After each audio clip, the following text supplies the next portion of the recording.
မျိုးသမီးတယောက်ဟာသူမရဲ့သမီးလေးကိုပုံမှန်စစ်ချက်လုပ်ဖို့ဆေးရုံကိုခေါ်လာခဲ့ပါတယ်ဒါပေမဲ့ဆရာဝန်ရဲ့မျက်နှာကိုမြင်လိုက်ရတဲ့ခဏမှာပဲသူမအရန်တုန်လှုပ်သွားခဲ့တယ်ဘာလို့လဲဆိုတော့အဲ့ဒီဆရာဝန်ဟာလွန်ခဲ့တဲ့9နှစ်ကသူမရဲ့ရည်စားဟောင်းဖြစ်နေလို့ပါပဲပို့ပြီးတော့အံ့ဩဖို့ကောင်းတာကသူမဟာသူ့ရှိတဲ့မှာရက်နေတာတော့အမျိုးသားကသူမကိုမမှတ်မိနိုင်ခဲ့တာပါပဲသူရှိမှရက်နေတဲ့ကလေးမလေးဟာသူ့ရဲ့ကိုယ်ပိုင်သွေးသားဖြစ်တယ်ဆိုတာကိုလည်းသူလုံးဝမသိခဲ့ပါဘူးတကယ်တော့လွန်ခဲ့တဲ့9နှစ်ကဒီအမြ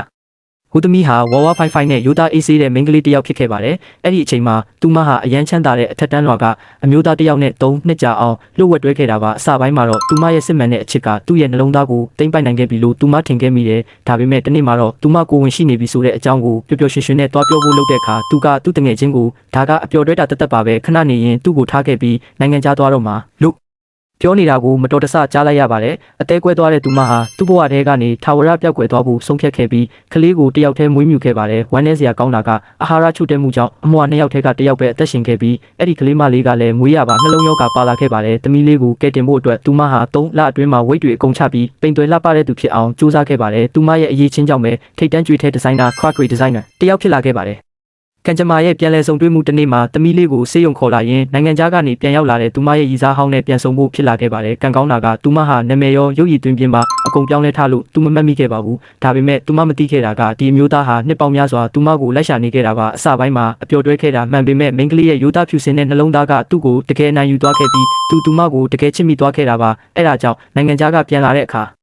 သူပထမဆုံးလုပ်တာကကျောင်းကပွဲကိုသွားပြီးသူမရဲ့တရင်အစအနကိုလိုက်စုံစမ်းခဲ့တာပါဒါပေမဲ့လူတွေရဲ့အတင်းအဖျင်းစကားတွေကိုကြားပြီးသူဒေါသတကြီးထွက်လာခဲ့ပါတယ်သူအပြင်ရောက်တဲ့အချိန်မှာပဲသူ့ရဲ့ရည်စားဟောင်းအခုပိန်ပိန်လှလှဖြစ်နေတဲ့အမျိုးသမီးနဲ့လူချင်းတိုက်မိပြီးမျက်နှာချင်းဆိုင်ပြန်ဆုံကြပါတယ်အဲ့ဒီအချိန်မှာဆရာဝန်ကိုကြိတ်ကြိုက်နေတဲ့အမျိုးသမီးရဲ့မနာလိုစရာကောင်းတဲ့အထက်လူကြီးဘာစကမြင်သွားပြီးသူမကိုအော်ဟောက်ပါတော့တဲ့အမျိုးသမီးကဖိုင်လာပို့တာလို့အေးအေးဆေးဆေးရှင်းပြပေးမယ်ဘာစ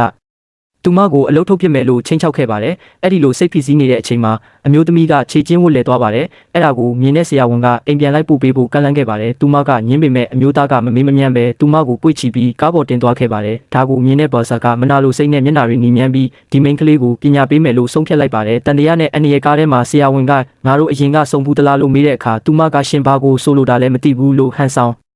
ဖြေခဲ့ပါတယ်ဒါပေမဲ့ဆရာဝန်ကသူမရဲ့ဖုန်းကိုယူပြီးသူ့နံပါတ်ကိုမှတ်ပေးလိုက်ကကလေးအတွက်ကိစ္စရှိရင်တိုက်ရိုက်ဆက်သွယ်ဖို့ပြောခဲ့ပါတယ်တကယ်တော့ဆရာဝန်ဟာပထမဆုံးတွေ့ကြတဲ့ကသူမဟာသူရှာနေတဲ့ချစ်သူဖြစ်နိုင်တယ်လို့တန်တရားဝင်နေပြီးလှုပ်ဝက်စုံစမ်းစစ်ဆေးမှုတွေစလုပ်နေခဲ့တာပါနောက်တနေ့မှာတော့ဘာစကအမျိုးသမီးကိုတားပြီးသူမဟာဆရာဝန်ရဲ့ရည်စားဖြစ်တယ်လို့လိန်ညာပြောဆိုခဲ့ပါတယ်ပြီးတော့အမျိုးသမီးကိုဒုက္ခပေးဖို့အတွက်ညာကြီးမင်းကြီးကိုတော်တစ်ခုကိုလေးလံတဲ့နမူနာပစ္စည်းတွေတွားပို့ဖို့ခိုင်းပါတယ်